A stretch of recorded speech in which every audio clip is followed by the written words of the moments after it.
Okay, welcome back everyone and Happy New Year. We're on chapter 15 of the Bhagavad Gita, and we'll start with a short little mantra, short little prayer. Om Namo Bhagavate Vasudevaya.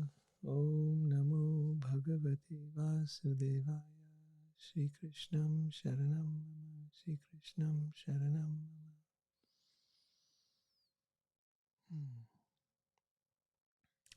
So in chapter 15, we came across something really interesting, which I'm going to repeat one more time because there was just so many nuances to it. I thought, let me give it another go.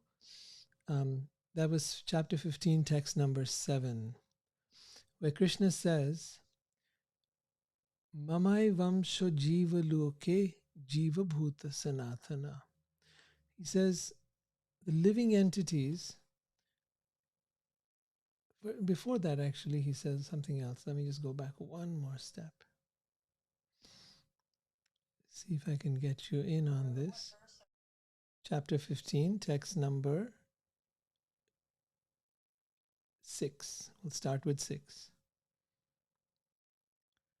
And all right, so on chapter 15, text number 6, let's do it like this. One moment.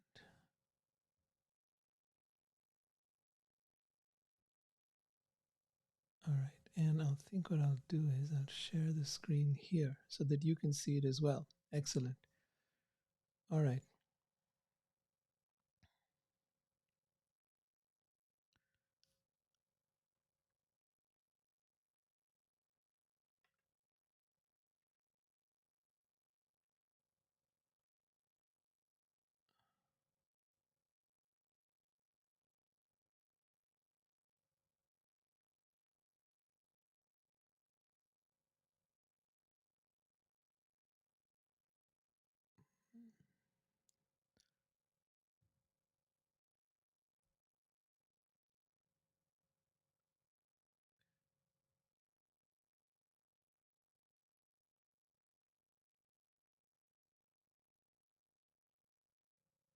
Just give me a moment.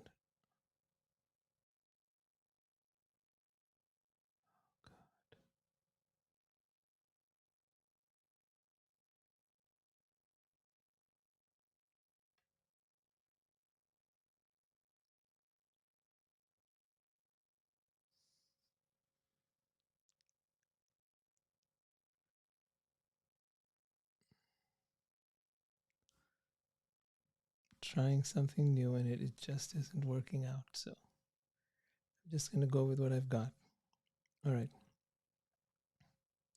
Yeah. So Krishna says here in the 6th chapter, that abode of mine is not illumined. I don't know if you're seeing it. Yeah. That abode of mine is not illumined by the sun or the moon. Right? Is not illumined by the sun or the moon or by electricity. One who reaches there never returns to this material world. So we spoke about that, how the spiritual world is self-illumined. And how when one goes there, that is the actual eternal liberation or moksha that almost every spiritual teacher has talked about. Then we come to the next verse where he says, Mamai vamsho jiva loke jiva bhuta sanatana. Living entities in this conditioned world are my eternal fragmental parts. Anksha. The word used is anksha. Anksha means a part, a particle of. So if you took out a little tiny piece of gold from a bar of gold, it would still be gold, even if it was a microscopic particle of gold, you would still have gold there.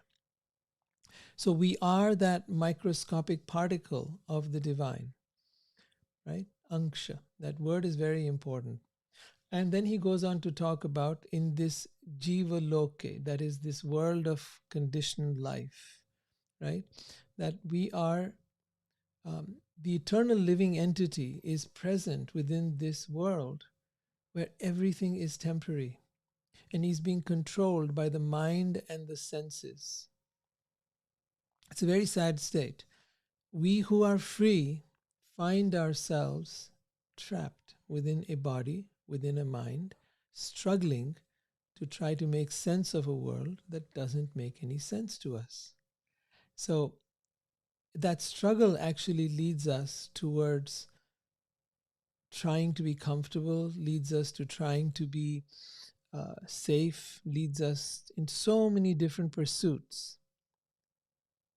But through all of that, there is one intention. Through all of this process, life after life, there is one intention. Does anyone know what that intention might be?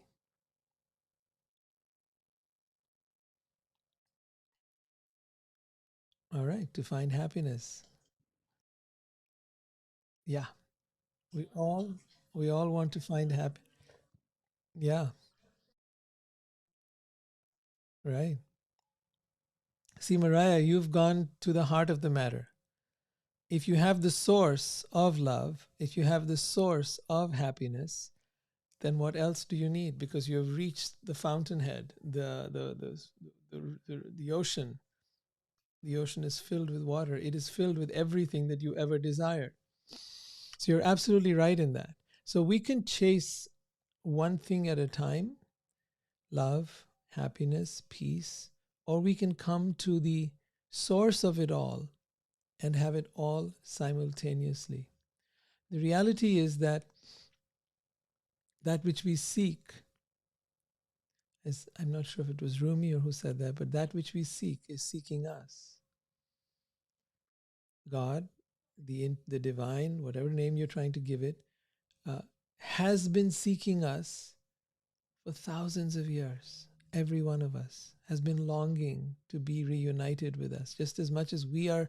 Our longing is starting to awaken now. Imagine that source from which we came. Imagine, for example, a child who is separated from their parent and how that parent has been longing to be reunited with the child. The child was rebellious, wanted to go out and strike their own, make their own future and create their own fortune. And in all of that, they begin to miss home. But it took a long time to get there. But that parent has been missing that child ever since they left that home. We are like that. We wandered off, and we needed to wander off, and it was important for us to wander off, and it was part of the process for us to be here. But having come here, we are yearning for that which we are and that which we came from.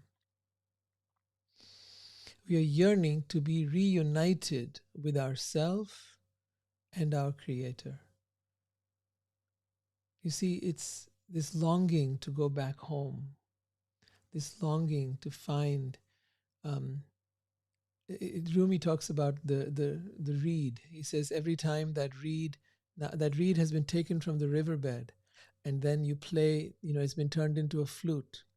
And every time someone plays on that flute, you hear the reeds longing to go back home to the riverbed. So he speaks in these metaphors and these analogies. But what he's really talking about is this desire for us to return home. And Krishna says, that is my guarantee. This process that I am teaching you will bring you home. I'm not saying that other processes won't. And that's the beauty of that. No one is trying to claim a monopoly upon the way back. You need to find the way back that works for you. It's not about belief. It's about what works for you. What ultimately takes you to that place where you find that home, that heaven, that universe, that source, here and now. See, I could give you a paycheck and says, I'll give you a check, and a check that is post-dated and says, here's $1 million. You'll get it when you die. So what am I going to do with $1 million after I die? Or 10 million or 1 billion, whatever. What will I do with it when I die? I want it now. I don't want it after I die. Similarly, the promise that at death we will go to some liberation or heaven or whatever, can feel a little weak for some of us. Maybe great for some. I'm not going to deny them their piece of heaven and what they desire. But some of us say, hey, give me the evidence of that now. I want to experience what you're talking about now. I want to experience it here. Can I not find it here? And the answer to that is a hell yes, a resounding yes. Yogis, devotees, people who have followed this path, this ancient path, have found that heaven here and now in this world. And I can attest to the fact that we have all experienced it. I have experienced it in the beginning, a little at a time, a little here, a little there, a little somewhere else, and wondered, what is this experience? What is this wonderful experience? Sometimes you call it happiness, happiness which arises for no reason at all. And sometimes it comes in the form of love, and sometimes it comes in the form of nature. And you wonder, what is this experience? Is it all connected? Is it different? And the reality is, my understanding today is that really it is all the same experience, different colors, different flavors of the same experience. You are experiencing God in all it, his, her flavors and colors, and have been doing so throughout your life. You just never recognized it. You never connected the dots and never thought, this experience that I was having, where I felt uplifted for no reason, where I felt happy for no reason, where I felt as if I was in love with everything and everyone. Maybe it was even momentary. Maybe it was for a second. But that experience can be made into the rest of your life. That experience can become everything. You don't need, and it's not something that time does not separate you from it. Only your thoughts do. Only this does. This is the ultimate battle that has to be fought. There are other factors that may come in the way, but this will ultimately be the one. There may be situations in the world that try to take you away from it. There might be health, there might be different kinds of situations that cause suffering, but suffering is ultimately here in the mind. How you process a situation. If you process a situation that when I get what I want, I will feel good, and when things don't go the way I want, I will feel bad, then you've set up the conditions for suffering. Because even the things you want, soon those desires pass and new desires arise. Desires are unlimited. There is no ending of desires. So the real answer to desire is not to try to end it, but is rather to channel it towards the infinite, towards God. And then when you desire that, as Mariah said, when you desire that which is the ultimate, when you desire that which is everything, then you have everything you ever desired in that one place. In that one place, you will have everything you ever desired. You will not come back home empty. The option is this, as Krishna is saying here in the Bhagavad Gita. The living entity in the material world carries his different conceptions of life from one body to another as the air carries aromas.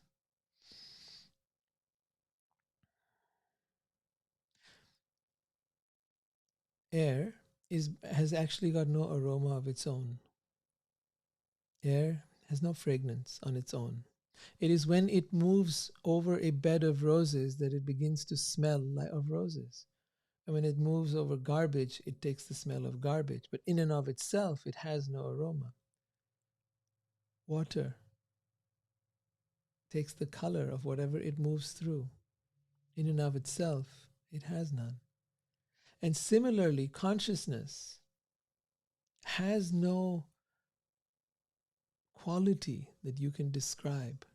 Consciousness is therefore been referred to as nirguna, having no quality. But it has also been described as saguna, which means it has quality. So this is a very confusing thing. Those who believe that the infinite, the divine, is formless, they talk about the infinite or consciousness as being without qualities. And those who believe in the source of everything as a being say that that being has qualities. So therefore, God is known as Nirgun and Sagun simultaneously, having qualities and not having qualities simultaneously. So why this contradiction? And what does this contradiction mean? When we talk of qualities, it's a very interesting thing. We talk about the personality. And the personality is not the same as the soul or as God. There is no such thing as a good soul or a bad soul. There is no such thing as an enlightened soul or an unenlightened soul. The soul is by nature always pure. It is a fragment of God. It has no quality of this world, meaning it is neither positive nor negative. It is not part of this conditional dualistic world that we live in. Just like air is pure, the soul is pure. It has no color of its own. The soul has no quality of this world. Of meaning, when we say qualities here, we're talking about positive or negative qualities. However, having said that, it does have qualities. Here's the contradiction. It is by nature, and if you, as you experience it, you will notice it is blissful. It is uplifting. If you notice its characteristics, it is peaceful. You will notice that it is loving and kind and gentle and sweet and wise. These are qualities. You cannot deny that they are qualities. And yet it does not have any of the qualities of the egoic personality. In much the same way, the divine or God has no qualities. It is nirgun, and at the same time has qualities which are transcendental qualities. They are not of this world. They are not defined by an ego. They are not defined by a physicality. God has has no form, is known to be um, to be formless. And yet there are others who say God has form. So which is it? It is in fact both. In all these answers, you will see it is both, not either or. Either or is the way of the world, positive or negative.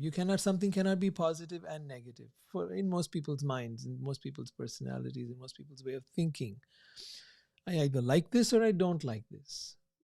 Very few are those who can actually look at something and see both the positive and the negative in it, who can like and dislike something simultaneously. That takes a real ability to move your mind around in a very non-dualistic way, to not be attached to a particular point of view. So God has both qualities and no qualities, form and no form.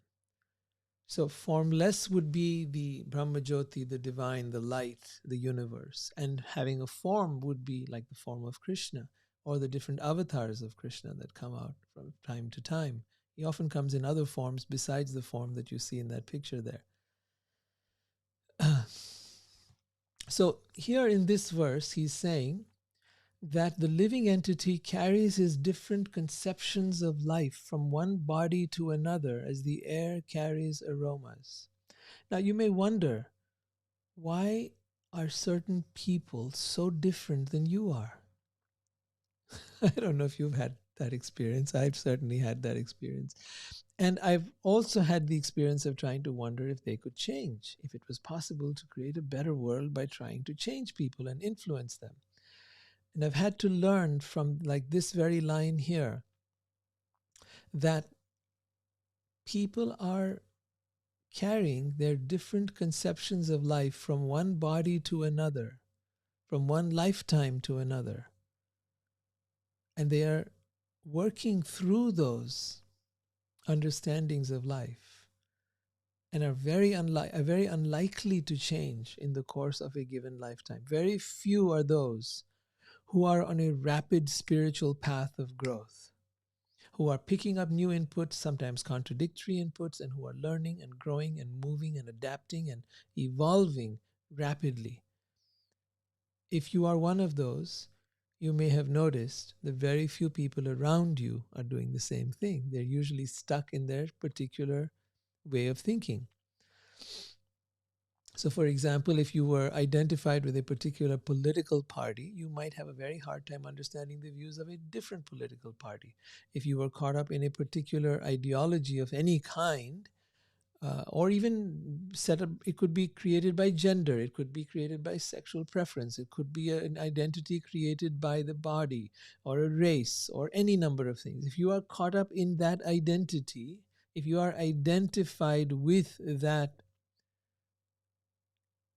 thing, be it a body, be it a race, be it a gender, be it a color, be it a political idea, whatever you're identified with will be very hard to shake. It will be very hard to let go of. Imagine not being identified with the body, not being identified with your color or your gender or your race or your nationality. Imagine peeling off all these layers. Imagine peeling off the layers of all that you know and all that you think was right and wrong and good and evil, and peeling it all off, peeling it all off. That is the process of awakening. That is the process of releasing, shedding the identity. But as long as you are identified with anything, that thing will have its polar opposite. And that which you are identified with, when it meets its polar opposite, will result in a clash or an avoidance. So you'll say, oh, this person is too negative, I don't want to be around them. Or this person is too, does too much drama, I don't want to be around such a person. Really, you've met your polar opposite. You're trying to be peaceful, but you've met someone who you think is more dramatic.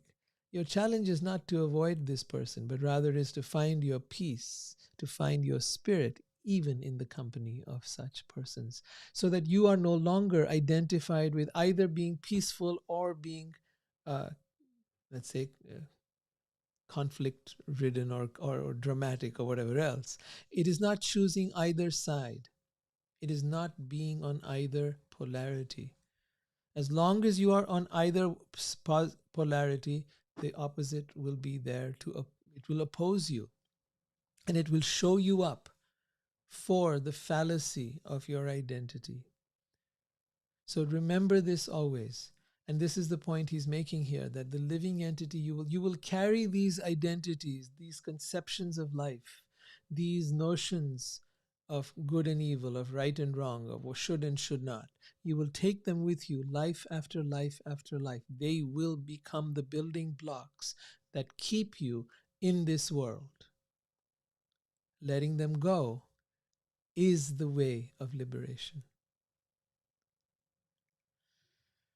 Then he goes on to say, the living entity, now carrying these different conceptions of life, the living entity thus takes on another physical body, gross body, obtains a certain type of ear, tongue, eye, nose, and sense of touch, which are grouped about the mind. It thus enjoys a particular set of sense objects. So meaning, your consciousness, which is composed of, and I'm now not referring to consciousness in its pure form, I'm referring to your state of mind, which is determined by all the thoughts and beliefs and ideologies and so on, conceptions of life, as Krishna says earlier, will determine the kind of body you will take in each lifetime, the kind of ear you will get, the nose you will get, the tongue you will get, the eyes you will get. Everything will be grouped around the mind. And then what you will enjoy will also be grouped around that. Any questions? I'm going to take a pause here and see if you'd like to ask anything. And by the way, feel free to write down things in the chat. I'll bring it up if you're feeling awkward to come on camera. But if you are going to speak, then please turn on your camera. I'd appreciate that.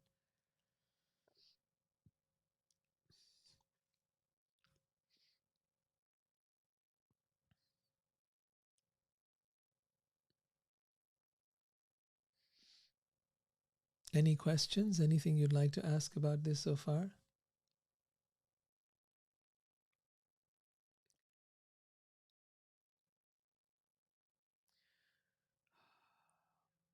Then he goes on to say, yeah, Mariah.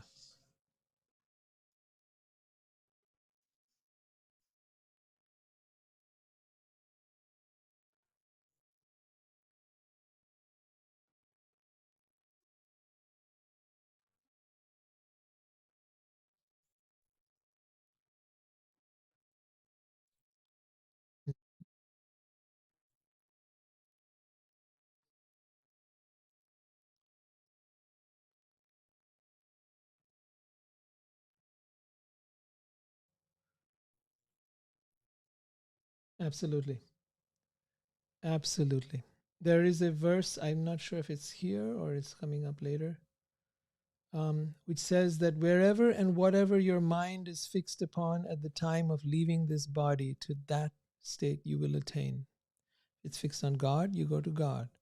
If you're, so basically it's talking about your consciousness, meaning the sum total, and here we're not meaning pure consciousness, we mean your state of mind.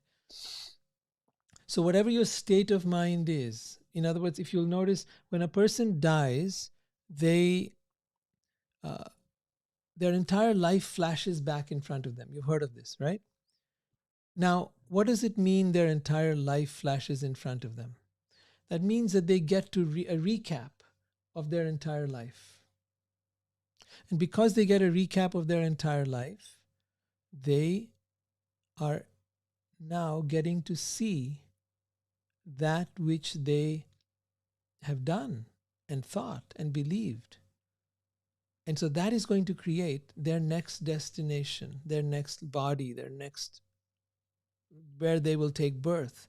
So all the stuff that you did, all the stuff that you thought, all the stuff that you believed will determine your next life.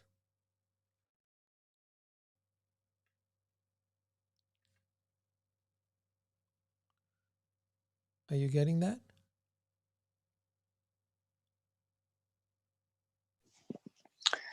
Yeah. Okay, cool. I mean, I think that it's part of this is going to be free will, right? Oh yeah. And It is all but then, about free will. Absolutely. but then part of it's not. So that's Okay. where for me it gets a little confusing. So Tell me. you could look at our lives, which are privileged compared to things that are happening in other areas in this country or in the world. Right. And so let's say someone is brought up in war torn where there's rape and pillaging and and a lot of violence, and that's the experience they have that they bring through their life. And That's right. your person to rise above that. So it almost feels like I get it, and then I don't when it comes to the things that happen that are hard to explain, Yeah. and that things happen to people that maybe they can't completely control the way that they react because of it. And so at their death, the accumulation of their life may not be very positive at all. And that would be, it doesn't feel as fair as say someone who's living in the States or living in a better condition in any country, and living with an easier life. So I love your question. Thank you. I want to point out something here. Living in a more comfortable life, having more facilities, doesn't make your life better. From what I have seen, the amount of depression and anxiety that this society here in the US, for example, is filled with far exceeds what you would find, let's say, in Africa, with amongst the poor, or even in India amongst the village. In fact, you would find much more peace and much greater harmony than you would find out here. So if you're going to measure life by the level of comfort a person has, and even they're comfortable, I don't even think they're not comfortable, right? So I think that the challenges are just different. That the soul does not actually look at whether, for example, wealth as being more privileged than poverty. It simply chooses these different possibilities in this world, different experiences in this world, that of poverty, that of wealth, that of comfort, that of discomfort, as part of its learning journey. It is more interested in what is best for your growth at that time. And it really is an eye opener. If you go and travel in the world and you go and see how people live, even in abject poverty, and you will find incredible ways in which they have overcome those situations, found peace within that, and become happy. And then watch the people in a country like America and see the levels of unhappiness you find. And you begin to realize after a while, my goodness, those people have conquered great misery and come out on the other side better, stronger, deeper, wiser than the folks sitting out here who've got their TVs and their burgers and are getting nice and, uh, obese, shall we say, with all of that comfort. I've, yeah,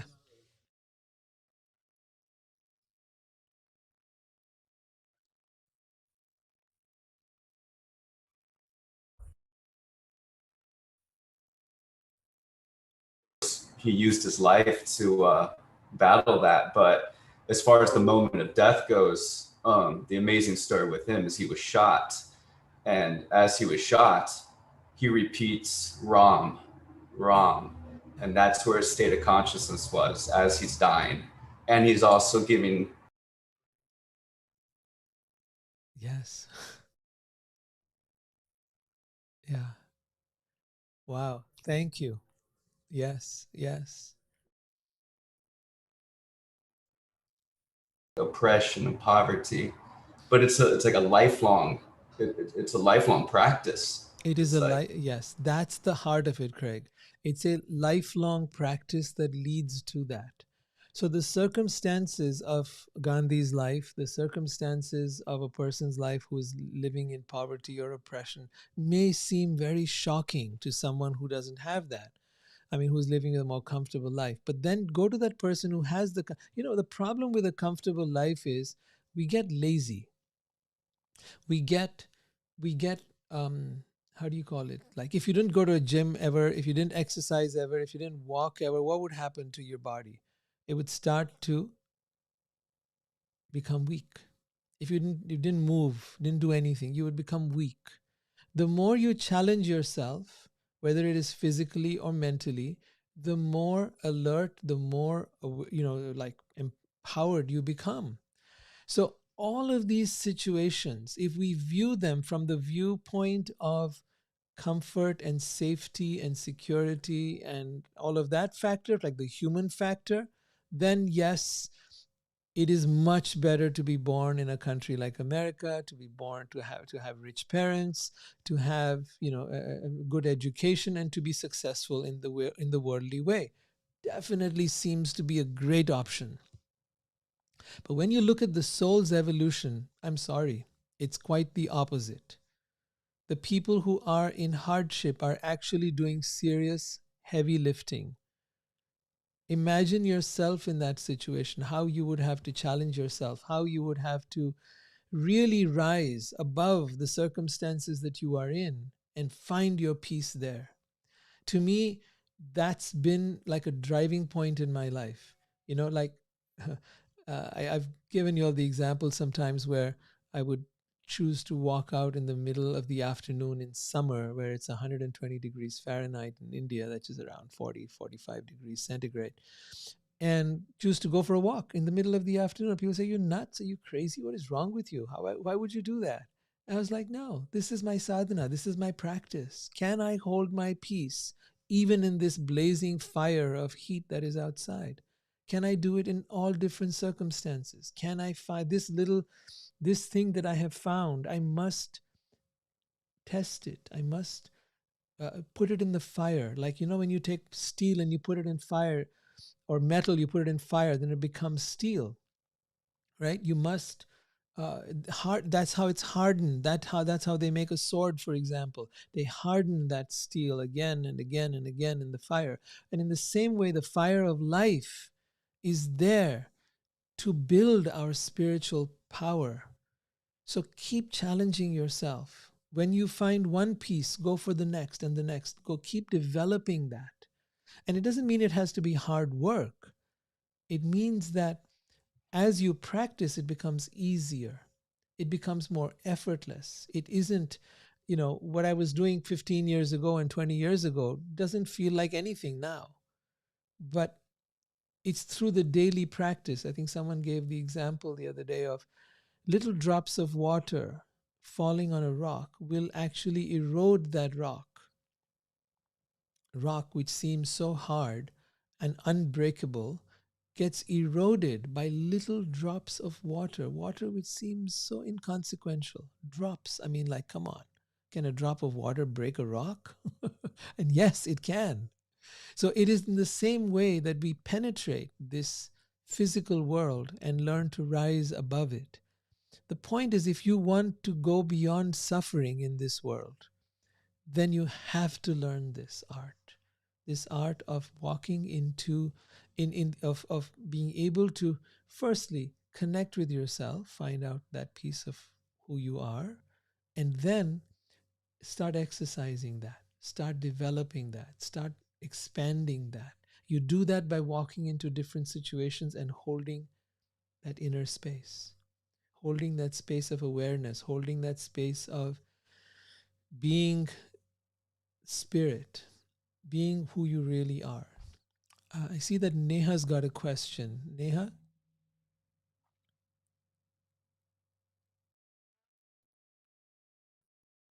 Agree with you. We have been like all these examples you're giving, I have also heard from you, and I can really vouch that I was the worst critical person many years back. And I don't know Critical whether of you what? remember or not. I used to criticize people and go on and on and on about and complain about life in general. Right. And you are absolutely right. My life is more busy now, and all the things which I didn't used to like, I'm doing it so willingly and so happily. And yes, I have seen the change in me. I've Wow. started accepting everything. I'm in the same family, same circumstances, but everything looks so perfect now. Right. All thanks to you. So whatever you're saying right now, I practice that, and more people came into life who pointed out these things to me. But you're absolutely right what you're saying. I vouch for that. Thank you. Just wanted to Thank say you. that. Thank you. Yeah. Yes, actually, this is what happens. Life gets easier. Life gets more, becomes sweeter. And the struggle for survival is no longer what it used to be. Anyone else want to share a story? Someone else? I see Leora's got her hand up too. Maybe you'd like to say something.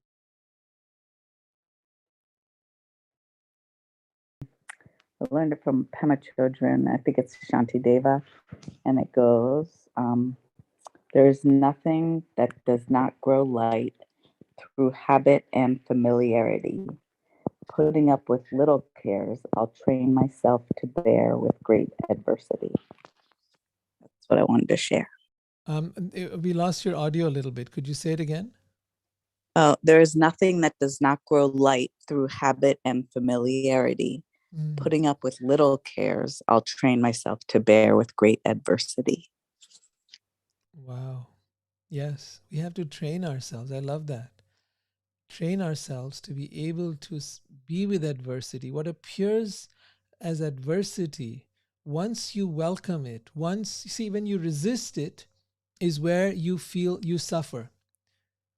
And so, like I gave you the example earlier of walking out into the hot summer sun. What was the trick to not feeling hot, to not suffering? It was to relax my body. It was to stop fighting with the weather. I can't control the weather. Nobody can, right? So to stop fighting with the weather, to stop tensing up, to stop resisting, and to melt, to surrender, to embrace that which is going on around me, whether that's the weather, whether that's a person, whether that's a situation that life is giving me, to melt, stop and pause and relax and allow it to be what it is. I cannot control the world. I cannot control the situations. There are some things you can, but as far as possible, don't bother. You cannot control the world. You cannot really control anything. So, better to stop resisting. And when you stop resisting, I think like Neha said, you stop resisting the situation you're in, the situation transforms. It no longer is painful. It no longer is stressful. It no longer has the power upon you that it once did.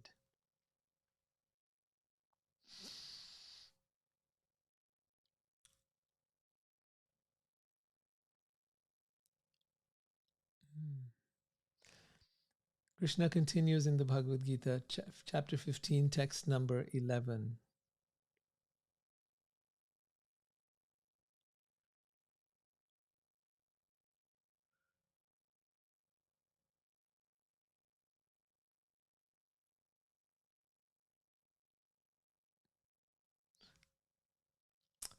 The endeavoring transcendentalist who is situated in self-realization can see all this clearly.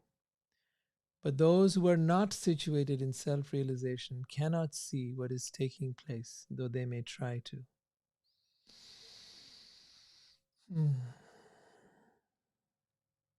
So, why is it that this can, you can try talking about this stuff to some people and they just won't get it. They won't be interested in knowing it and they just won't get it. Then there are those who will get it but not be able to actually see it or live it. And then there are those who will be able to see it but not live it. And then there are those who can see it and live it, who get it, who see it, who live it. What is that process that takes us into that? It is the raising of our consciousness. How is that consciousness raised? What does it take to get to the point of self-realization? It takes a very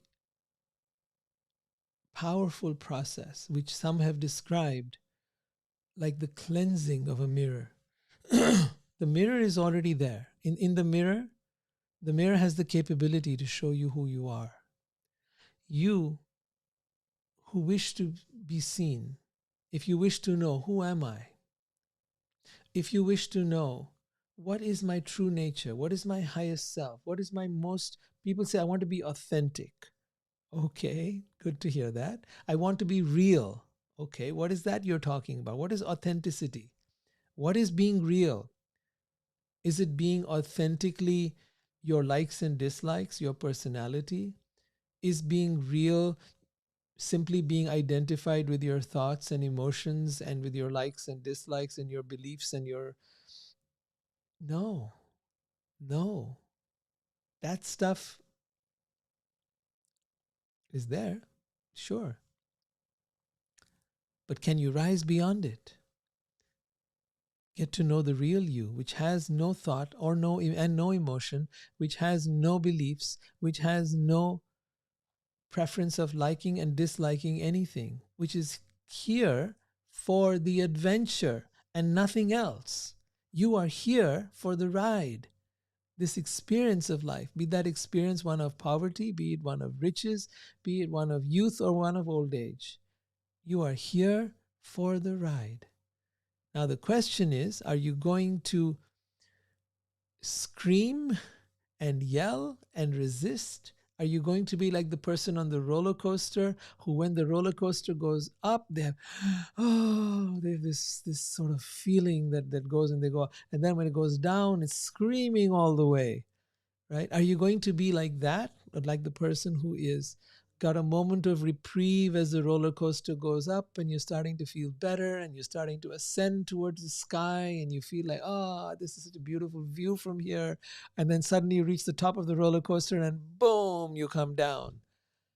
Are you going to be that person? And it's quite a ride. I mean, you know that's a wonderful ride in itself. You can enjoy it. Fantastic.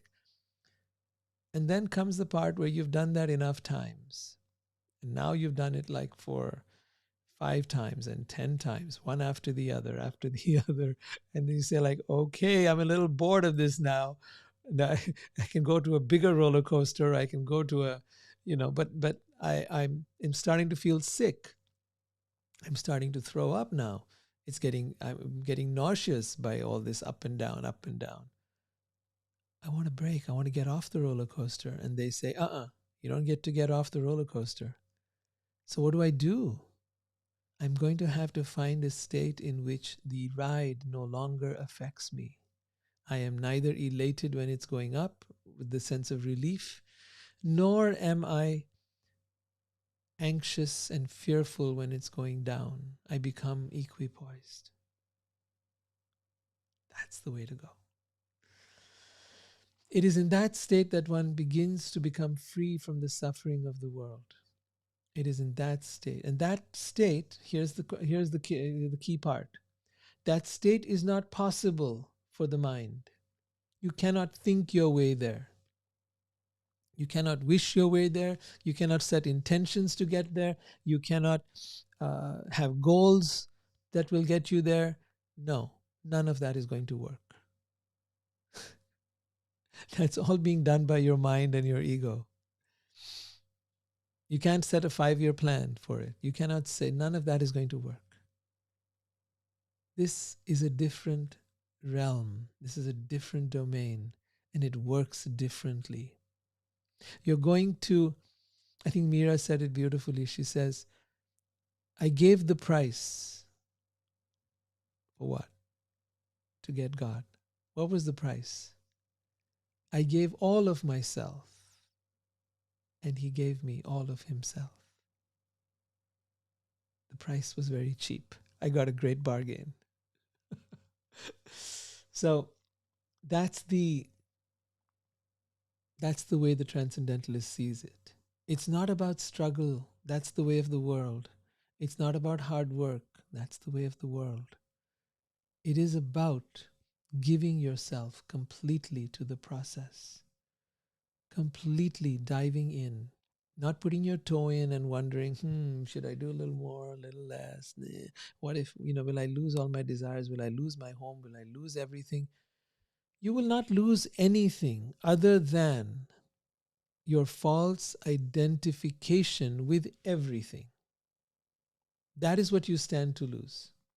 What you stand to lose is not losing your material things is cheap. That's like, that's nothing.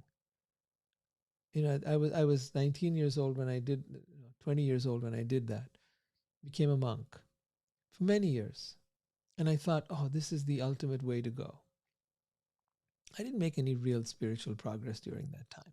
It's only after coming out, after really getting into the thick and thin of life, after really going through the ups and downs of life. That was my teacher. Life was my teacher. Life has always been my teacher. Every person, every situation, everything that came my way was my teacher. And so I can tell you this from my experience. And the experience of some other people might be entirely different, and if it worked for them, as I say, whatever works, right? But consider this. It's not about giving up anything. It is about giving up the false self, the false identity of who you think you are, and the false attachment to the things of the world. You can have the things of the world, but beware of one word, mine. This is mine. This is me, and this is mine. This is the danger. That which you call yours owns you. That which you call yours owns you. It is not, you do not own it. You have become, that which is your possession now possesses you, right? And you are controlled by it. And you are not free.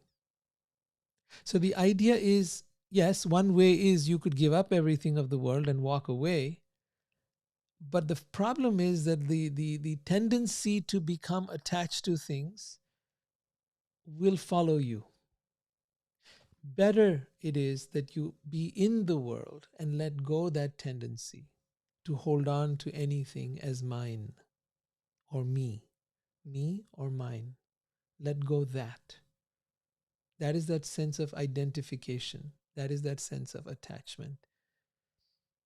Be attached to having, when you have it, enjoy it, but don't try to own it or control it. Be that a relationship, or be that a house, or be that your possessions. Enjoy them. And what does enjoy them mean? Enjoy both, all sides of them, the positive and the negative, not just the positive only, not just the good, but both. Craig, you had a question.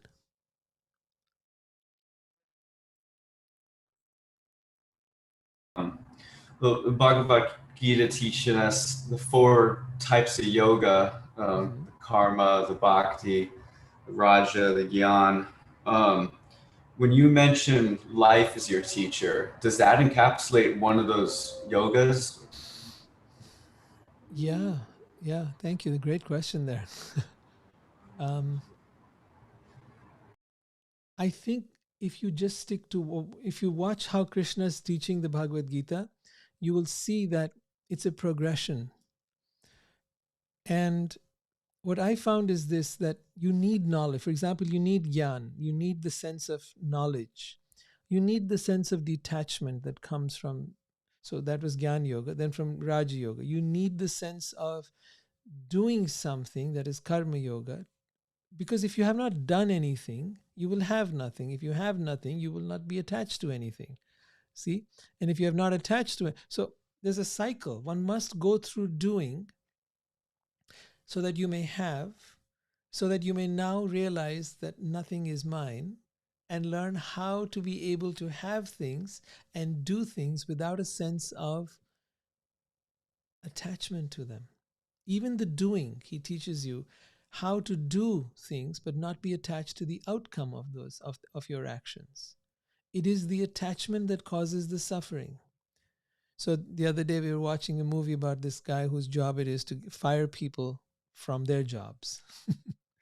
And it's a pretty horrible job to have, is to go around firing people from their jobs. He travels all over the country, over the US, in big corporations where they don't want to, they outsource their dirty work to other companies to do that. Now, there were people that were so devastated being fired or being let off. They'd been working for the company for 10 years, for 15 years, for 20 years. They spent their whole life, they devoted everything to working for this company, and now they were being let go, discarded, as if they were nothing. And they just were shattered. Their whole life was coming to, was shattered. They had no idea how they're going to live, what they're going to do. But this is exactly what attachment is. This is exactly how we live our lives, caught up in this identity of this job, of this body, of this country, of this. You get what I'm saying? So it is very important at every stage of your life to observe, what is it that I'm identified with? Let it go.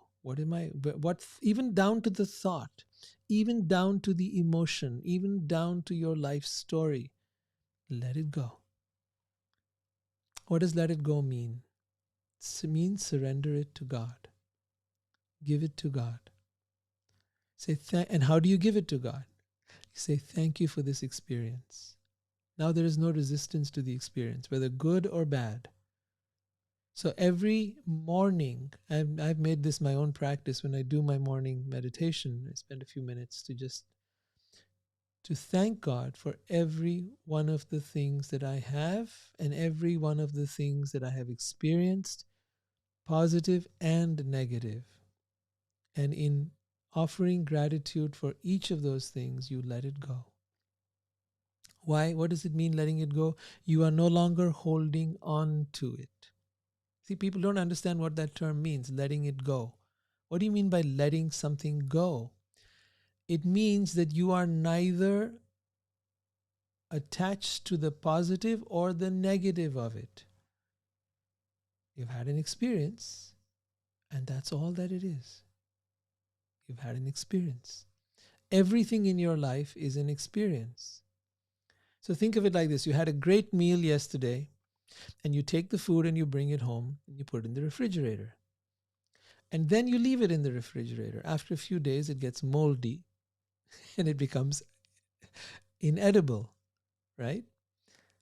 That's what happens when you hold on to something. When you hold on to the memory of something, you hold on to a belief of something, you hold on to a thought, you hold on to an emotion, you hold on to anything. It becomes moldy and it now starts to decay within you, rotting you from the inside out. Instead, enjoy your meal. If you can have it again the next day, great. But otherwise, pass it on. Let it go. Give it to someone who could enjoy it. A homeless person, an animal, a plant. Let them enjoy it. Don't keep holding on, because there is no point in that. It will simply become moldy inside you. Even your attachment to happiness will cause you suffering. So, for example, you're with someone and you have some wonderful, happy moments with this person. Right? You have a wonderful, like most people, they fall in love and then they have the honeymoon period. And now they've become attached to the honeymoon period. And now, when it's no longer like that, they're miserable because they're attached to the honeymoon period. So now everything else, real life, looks crappy. Real life, even with that person, looks crappy. It looks horrible. Like, this is dumb. Why did I get into this?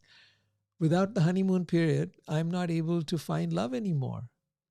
But no, this is the actual time to find love. The honeymoon period was just a seduction. It was there to get you hooked. It was the bait that got the fish hooked. It got you hooked. Now you begin the real work. And the real work is to find love, to find happiness, even in the mundanity of life, even in the negativity, even in the ups and downs, even in the struggle and the quarrels and all of the stuff that comes up in life. That's where the work is. So don't shirk from the work. Dive into it. Take it on headlong. Whatever life throws your way, maybe a coronavirus, or it may be a COVID, or it may be a situation where we're having to do things that appear so ridiculous, like wearing masks and face shields and whatever. You just go with it. This is the experience we're having. All right, let's have this experience. Neither positive nor negative. Just, all right, this is what's coming my way. Let me surrender to it. No resistance. Practice this. No, do not resist life. Whatever life is giving you, that is the new adventure. Whatever life brings you this year, treat that as the next adventure. Doesn't matter if it looks like a good adventure or a bad one. Doesn't matter if it looks like something you wanted or didn't want.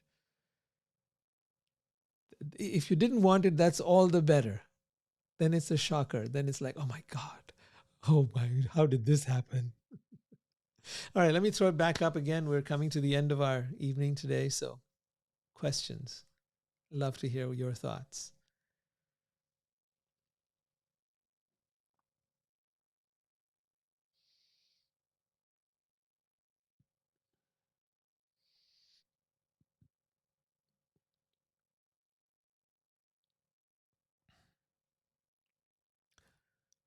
Okay, let's try one quick round of something that you learned today that you'd like to take into the coming year, that you think might make a big difference in the coming year. What is it that you would like to try out?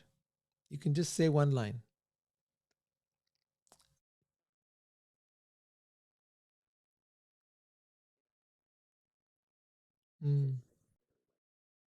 Okay.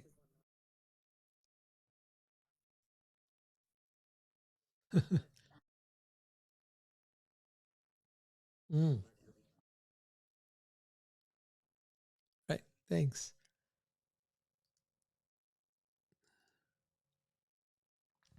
Craig says, cleaning the mirror. And that's a good one. Thank you for pointing that out too. Cleaning the mirror. Yes. The mirror of the heart, the mirror of our consciousness. Cleaning the mirror. I think I didn't go into that enough. So thanks for bringing it up, Craig. But cleaning the mirror of the heart means what you're seeking, the consciousness, is already pure and beautiful. What has to be cleansed is the false identities, the false sense of self, the attachments, the holding on to the things of the world, that, or the things of your life, or the experiences you had, the so-called traumas that you went through. Let it go. And as you let it go, it's like cleaning the dust off the mirror. The mirror becomes clearer and you're able to see yourself more and more clearly. Can't see yourself in a dirty mirror, right? So, anyone else? Something that you're taking away from this evening that is, it could be something someone's already said, doesn't matter.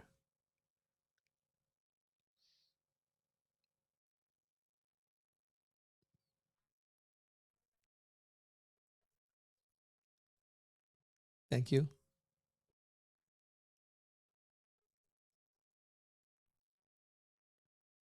Yeah.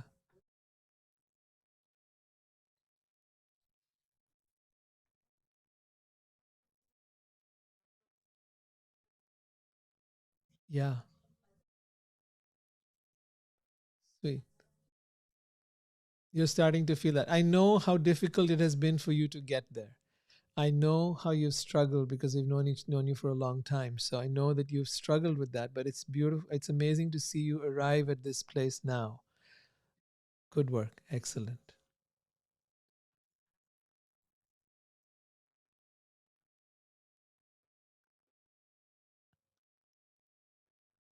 Good. Good. Remember, it's all part of the adventure. Okay? It's all part of a good movie has many twists and turns. Remember that. A good movie has many surprise elements. Yes, Mariah.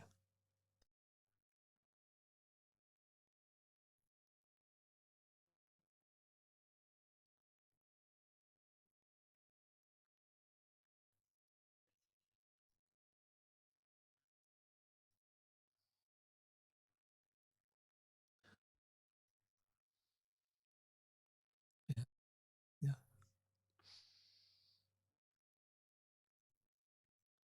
Right. The thing that you are holding on to from the past now stops you from appreciating the present.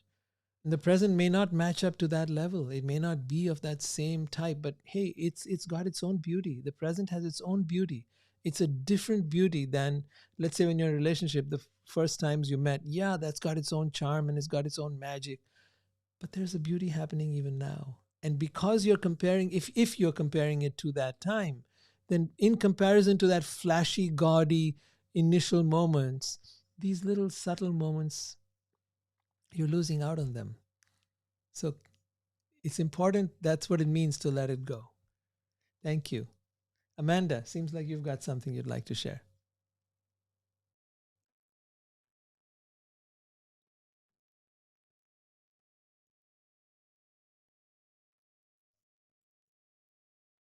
There's no good or bad souls. It's just we are, eternal. Or I thought that was really cool because I feel like sometimes I get caught up in like judgmental with like who's good and who's bad, but just realizing that like we are all capable of both, and we just have to love everyone with compassion. So very nice. Thank you.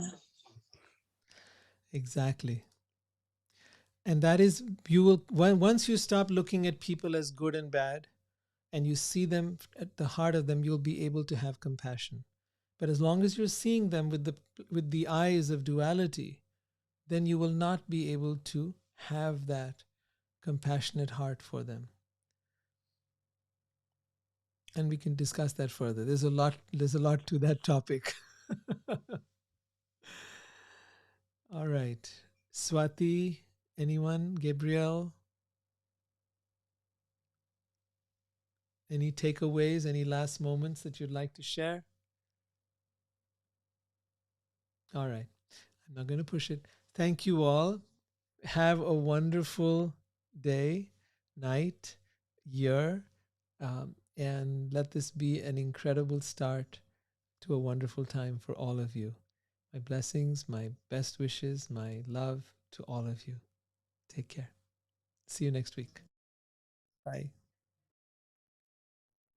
Take care. Bye.